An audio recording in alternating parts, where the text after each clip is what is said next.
As each piece of the James Webb Space Telescope is built, it has to be tested rigorously. But the telescope at some point needs to be tested as a whole. Webb, though, is enormous, standing several stories tall.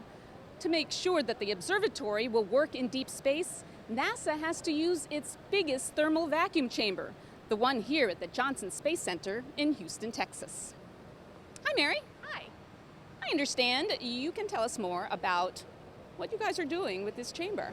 We embarked on a rather large construction project to get our thermal vacuum chamber ready for the James Webb Space Telescope. This chamber has a lot of history stemming back from Apollo times. The chamber itself was actually built in the 1960s to get ready for the space race. We see a nice wide angle of this. Can we get a closer view of what's really going on in there? We can go inside and take a closer look. Mary, why are you taking us out here? Well, these are the original liquid nitrogen tanks that we used for the testing of Apollo, and it contains all the liquid nitrogen we need to make the chamber below 300 degrees Fahrenheit. What are we going to see next? We're going to look at some of the things we've had to remove from the Apollo testing to get ready for James Webb and go up to the 5th level.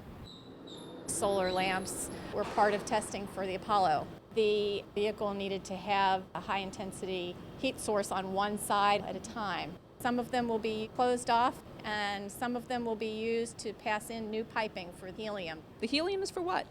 The helium will supply basically a big soup can inside of the can of the chamber, which is going to make the chamber cold. Colder than the 300 degrees below zero that Apollo had to face. Colder than the nitrogen temperatures we had for Apollo. It'll go below 400 degrees for the James Webb Space Telescope. Here we are at the 5th level entrance to the chamber, and I'll let our lead for test operations tell you what we have to do for the vehicle inside the chamber.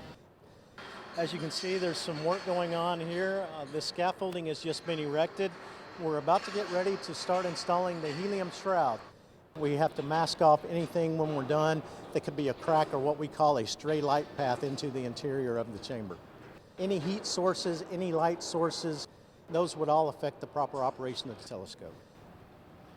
So we're down on the ground level. This is it. This is the floor of the chamber.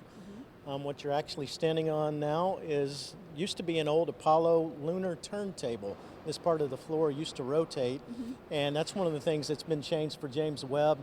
The mechanism that turned the floor had an oil-based seal. Contamination is a risk for us, so that's been replaced and welded.